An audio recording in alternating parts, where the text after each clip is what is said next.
Om Agyanatmanandasya Gyananjana Savakaya Chaksur Militam Yena Tasmai Shri Gurave Namaha Shri Chaitanya Manobishtam Stapitam Yena Bhutale Swayam Rupa Kadamayam Tadati Swapadantikam Vandeham Shri Guru Shri Yuta Parakamalam Shri Guru Vaishnavam Scha Shri Rupam Sagrajatam Sahagana Raghunatam Vitam Tam Sajivam Sadvaitam Savadutam Pradina Saitam Krishna Chaitanya Devam Shri Radha Krishna Padan Sahagana Lalita Shri Vasakans Vitam Scha Hey Krishna Karna Sindho Dinabando Jagatpate Shah Gopika Kanta Radha Kanta Namostute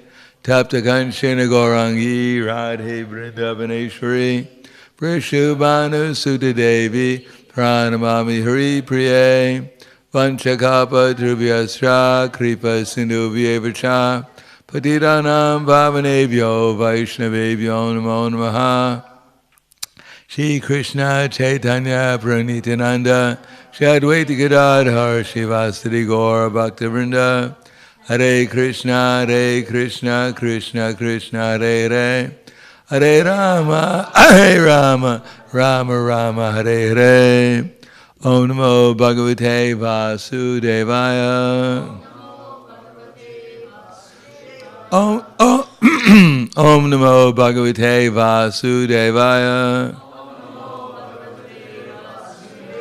Om Namo Bhagavate Vasudevaya. Bhagavad Gita as it is, chapter 3, text number 28, I believe.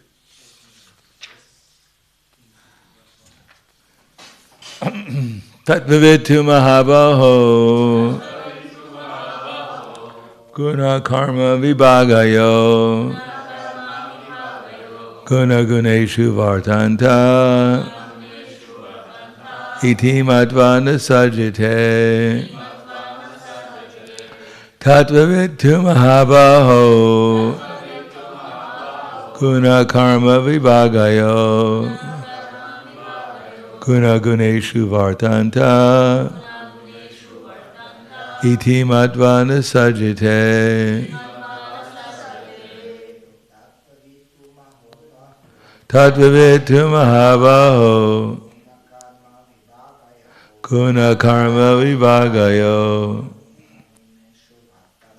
Guna guneshu vartanta iti madvana sajjate Tattva-vit mahabaho guna karma vibhagayo Guna guneshu vardanta iti madvana sajjate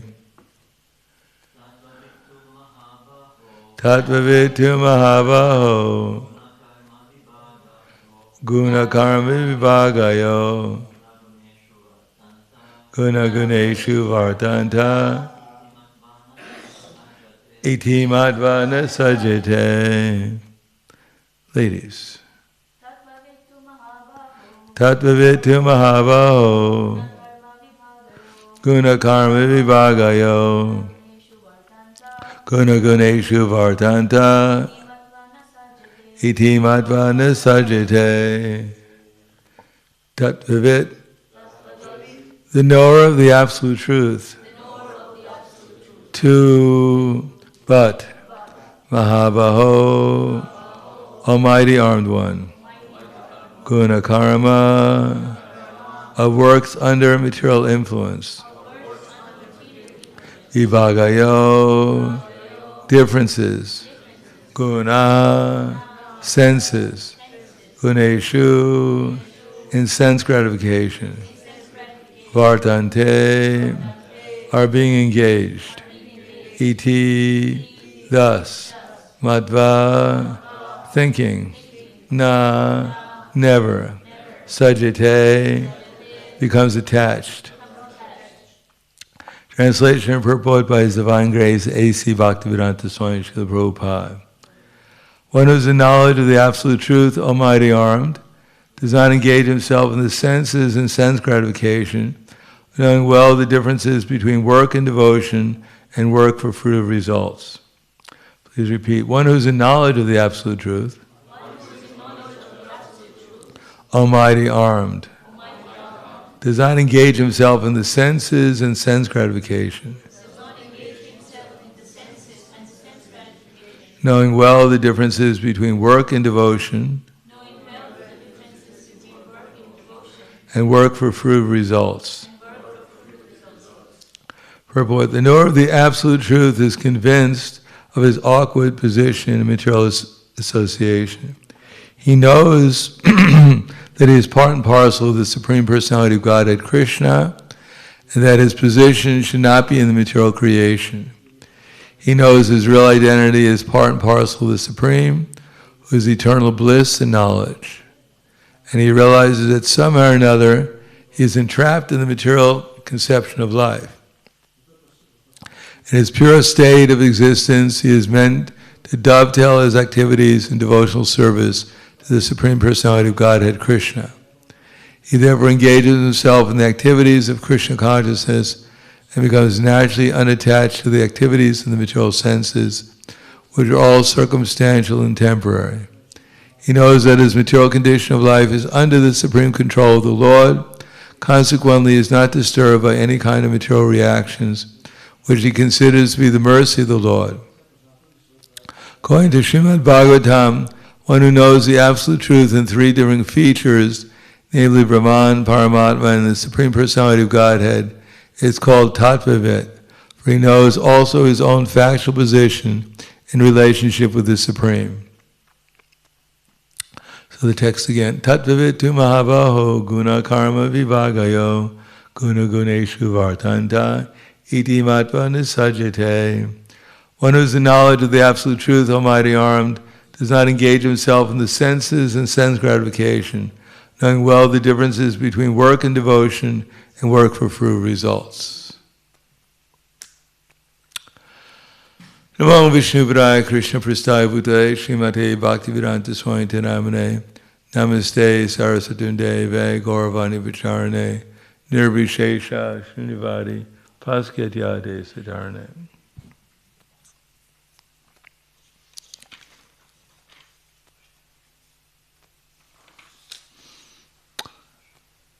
In the previous verse, Krishna gave us a vision of a person who's situated in pure consciousness, where he says, Prakrite kriyamanani gunai karmani sarvashaha ahankara vimudatma kartaham iti sajjate. That the bewildered soul, under the influence of the three modes of material nature, thinks himself the doer of activities which are actually carried out by the three modes of material nature. Kartaham iti manyate. And here Krishna is further explaining that such a person is called a Tattva-vit. Tattva means the collection of knowledge, and vit, one who knows the collection of real knowledge. Gunai karmani sarvashaha. That the works under material influence. He knows he knows that if he works in Krishna consciousness, then he'll become free from the material concept of life. And if he works in the material concept of life, he'll become more and more entangled under the three modes of material nature. Therefore, he's aware of the difference between spiritual activities and material activities.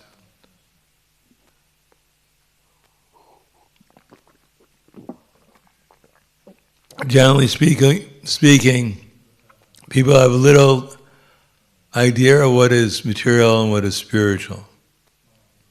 And because of that, they have no scope of engaging in any kind of spiritual activity, unless they're fortunate enough to come and chant Hare Krišna, or take some prasadam, or somewhere, a Gyata Sukriti gets a book, something.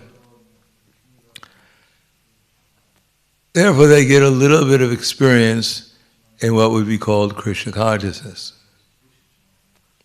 Other than that, their whole life is just absorbed in making sure they can eat, sleep, mate, and defend, with little scope for anything else other than trying to improve their eating, sleeping, mating, and defending. But one who has a knowledge, he knows that although he may be entangled in material existence and conditioned by material modes and material nature, still by performing devotional activities, he'll gradually become freed from such consciousness. And therefore he knows that it's simply a question of time and experience and realization before he becomes realized in Krishna consciousness, which is a gradual process. It doesn't happen all at once. So the secret is that he knows that although he has a material body, the material body is meant to be utilized in Krishna's service. And when it's utilized in Krishna's service, then he becomes in contact, to one degree or another, with Krishna, his name, his form, his quality, his associates, his activities. And by such associations, like putting the iron in the fire, then it gets hotter and hotter and hotter, and eventually becomes just like fire. So similarly, although we may have an attraction to material things, and therefore we become diverted, either by attachment or aversion. People are hankering to get something in the material world, and they're averse to losing anything. Unfortunately, whatever we hanker for in the material world, we're destined to lose.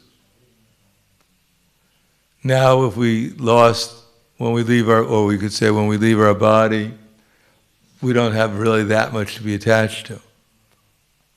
But could you imagine if you're, as Pariksha Maharaj, he retired from his kingdom, but his kingdom was much bigger than this tiny little Earth planet that we're on now, what we think is the Earth planet.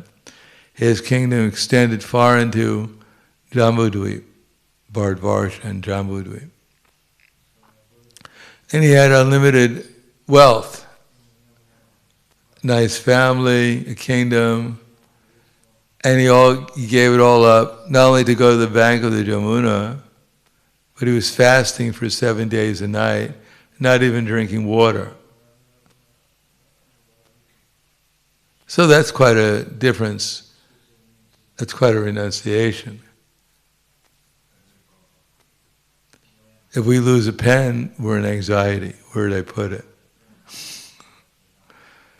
What to speak of losing we don't even know what a kingdom is, because now we have this conception, a kingdom. We don't realize how poverty-stricken we are now.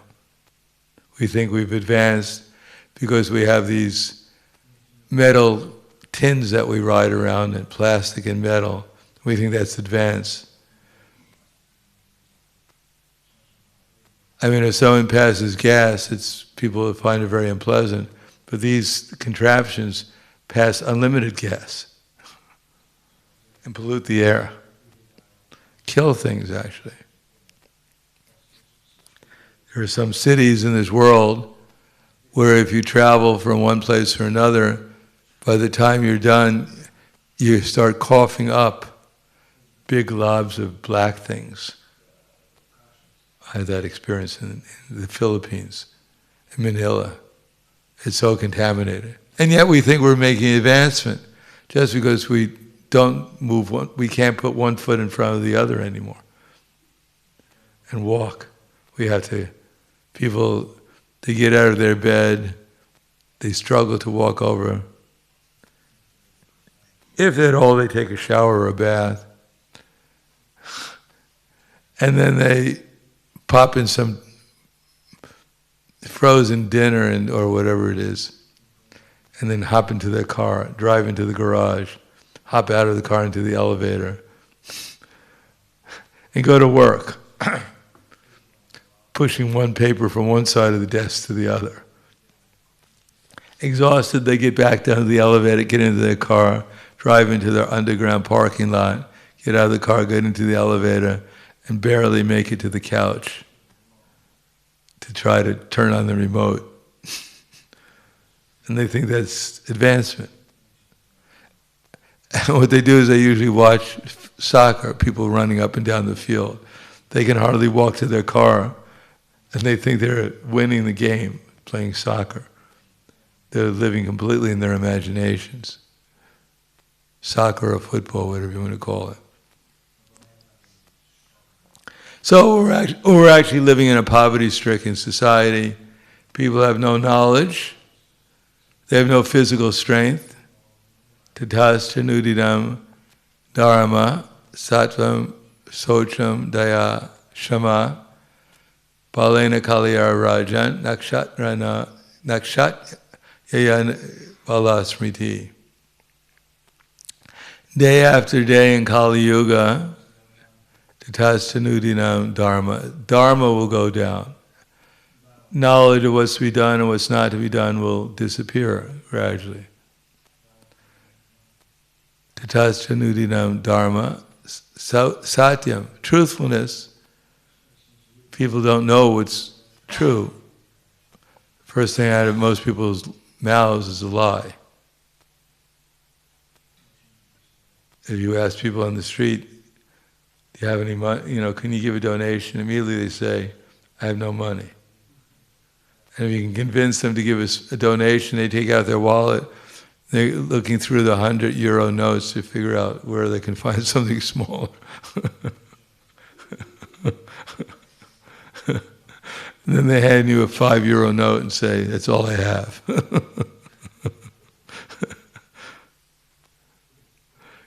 Maybe you can give me 10 books for it.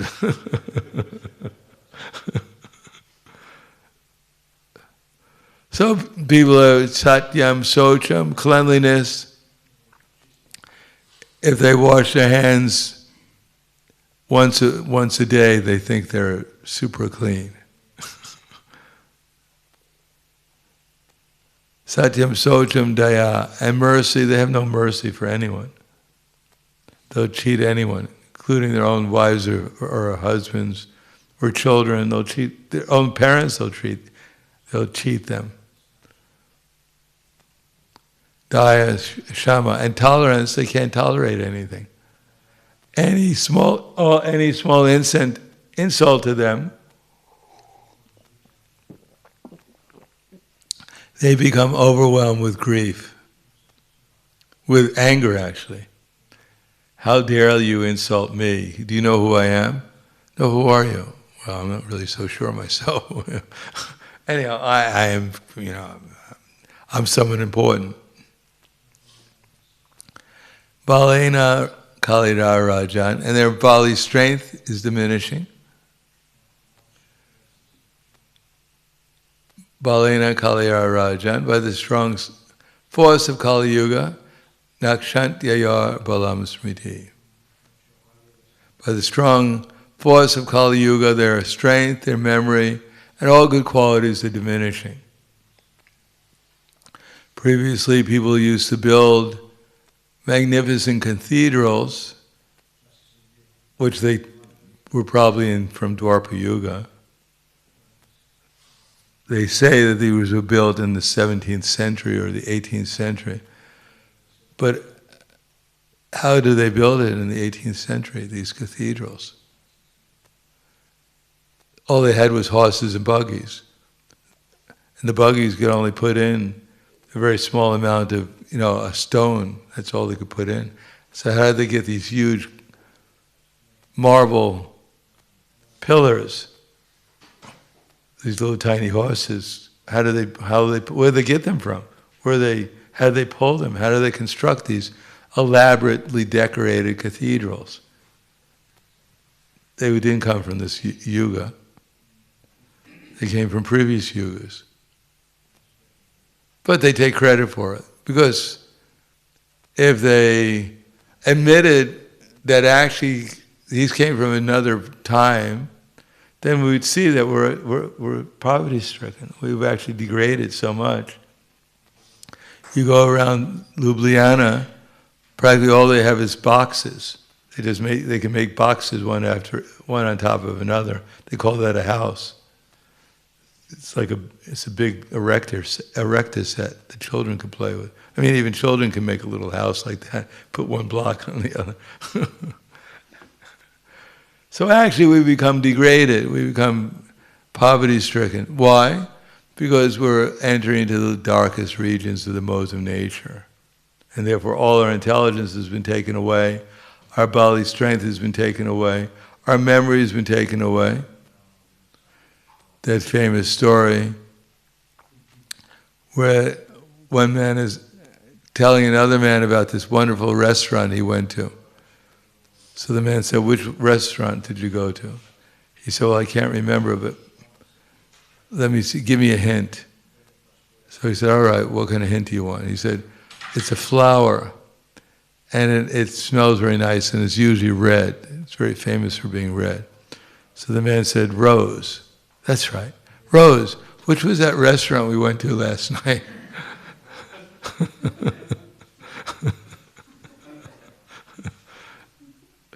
So our memory is diminishing.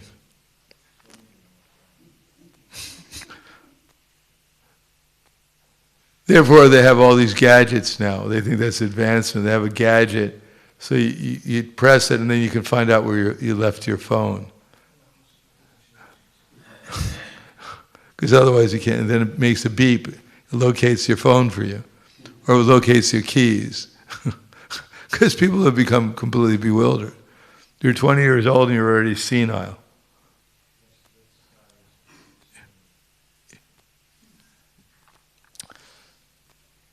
So it's not by accident, it's because people have become less inclined to spiritual life. And because they're less inclined for spiritual life, therefore, as it says, yayato vishayam pumsam, sangas te shupajayate, sangas sanjayate kama, kama krodo bhujayate. Krodad bhavati samoha, samoha smriti vibram sat, smriti bram sat buddhi nasho, buddhi nashat pranashati. You know that verse? Oh, we'll find out. By contemplating the objects of the senses. So the whole society is set up in such a way as to help people just contemplate objects. Everyone is a businessman or a businesswoman nowadays, selling something. And the whole idea is you make your product in such a way as to make it attractive so people want to buy it. Even though they have all these books, for instance, Amazon, they're just selling completely worthless, useless books on so many different subjects, but they make the cover very nice. So that people become interested, maybe it's something for me. Because the whole idea is just to attract people's senses. As one devotee who was distributing books, Manidhar, was saying, when he was distributing books in Germany, then he used to approach people and show them the book, and people would look at the book and try and figure out the cover of the book, what food it reminded them of. For instance, if the cover was kind of brownish or black, it reminded them of chocolate. And reminded them of chocolate, they get interested in the book and buy it. Just by association. If it was a little reddish, then you remember strawberries and think, oh, okay, maybe this tastes good. So people have become interested simply in gratifying their senses. And they're attracted to anything that appeals to their senses and their imagination of gratifying their senses. And therefore, the more one becomes involved in sense gratification, the more one comes under the control of material nature, then the more one becomes aiming for the lower species of life. And although one may be seemingly in the human form of life, but actually one is already degraded into the animal species. Just like when I was in the airport one time in Chicago, There was one gentleman who came by in a wheelchair, escorted by his servant. His name was Colonel Sanders. I don't know if you ever heard of Colonel Sanders. What's that? Chicken, yes. You ever heard of Kentucky Fried Chicken? It's coming to India soon. It's the worldwide, they sell fried chicken. They have it here in Slovenia, of course. What's that? Of course, you're out of touch.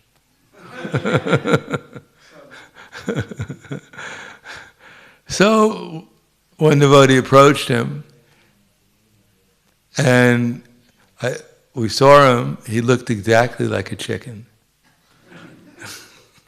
And he tried to talk to him, but he couldn't really talk like a human being anymore. He was talking almost like a chicken. He wouldn't take a book, though. But Krishna, it was obvious that Krishna was so kind. No. He was not in any mental condition to do very much. But Krishna was so kind because he's going to take millions and billions of lifetimes as a chicken. So Krishna started him off in this lifetime as a chicken. He got his first opportunity to be a chicken even in this lifetime. Sometimes you see people, they're walking their dog, and the dog looks exactly like them, and they look like the dog. Because they're already ready to take their next birth as a member of their dog's family. They're the next little puppy coming out. Especially the goat ones. What's that? Especially when the Muslims are, I think they do this Eid, and then they cut the goat.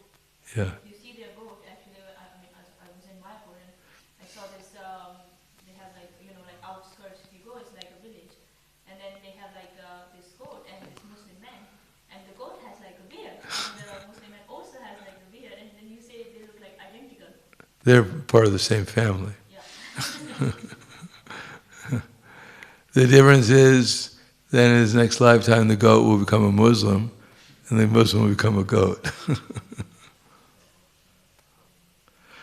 Therefore, it is so fortunate if we have any opportunity to engage in devotional service. We can realize the good fortune we have, how much suffering it's saving us from, and what an opportunity we're getting by engaging in service. Out of all the 8,400,000 species of life, how rare it is to get a human form of life. And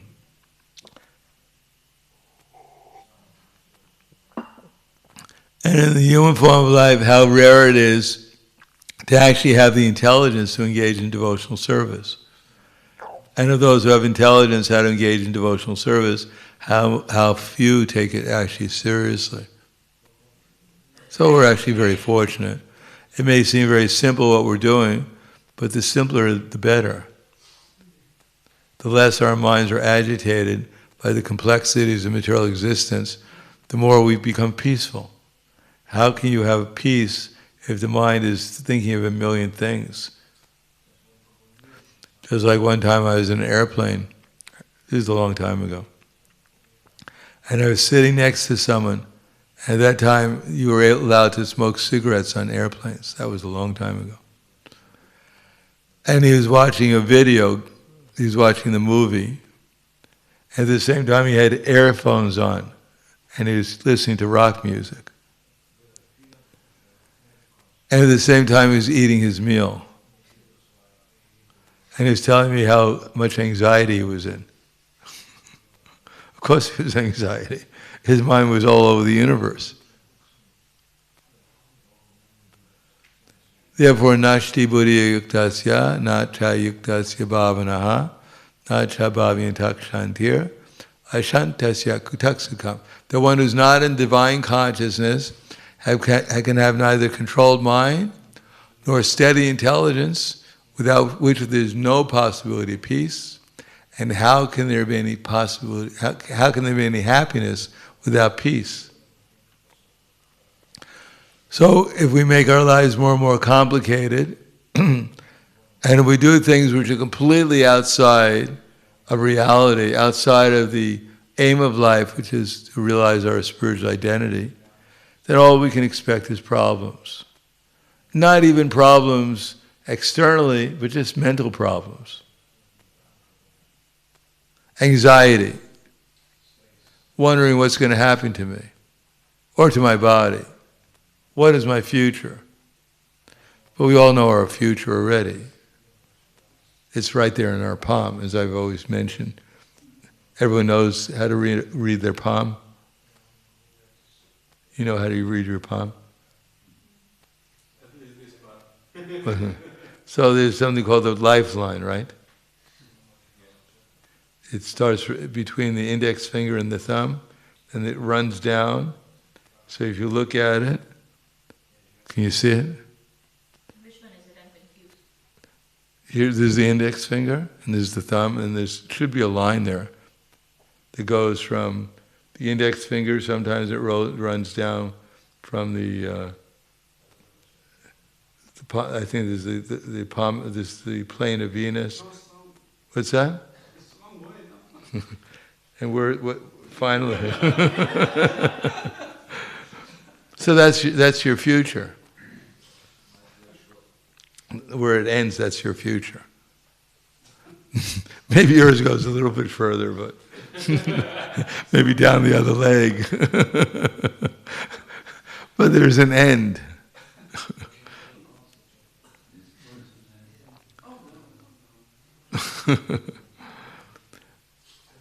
So we know we're in material conditioned life, and that by practicing Krishna consciousness, that we can gradually understand Brahman, Paramatma, and Bhagavan. So he's called Tattva-vit. So we're trying to become Tattva-vits and realize the seriousness of this activities, although simple, but they're, as Prabhupada would say, they're sublime. So I'll stop there. Thank you. Any questions?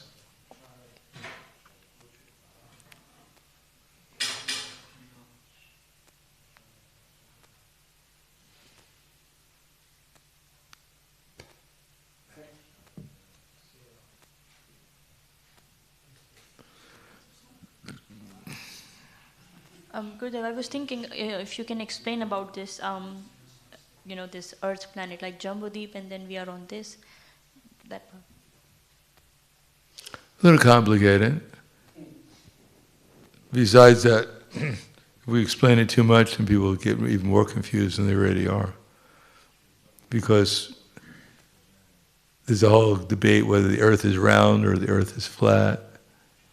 But as Prabhupada said, wherever I walk, it's usually flat.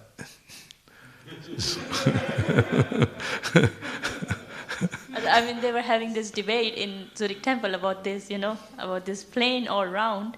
And then, the one who was speaking, he started speaking about the Jambudvip, and then I didn't really...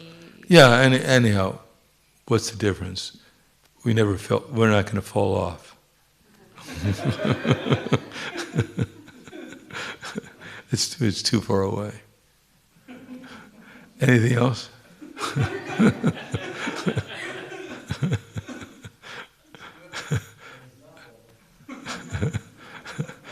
Okay. Grandaraj Bhagavad Gita ki jai, Srila Prabhupada ki jai, Gaur Premanande.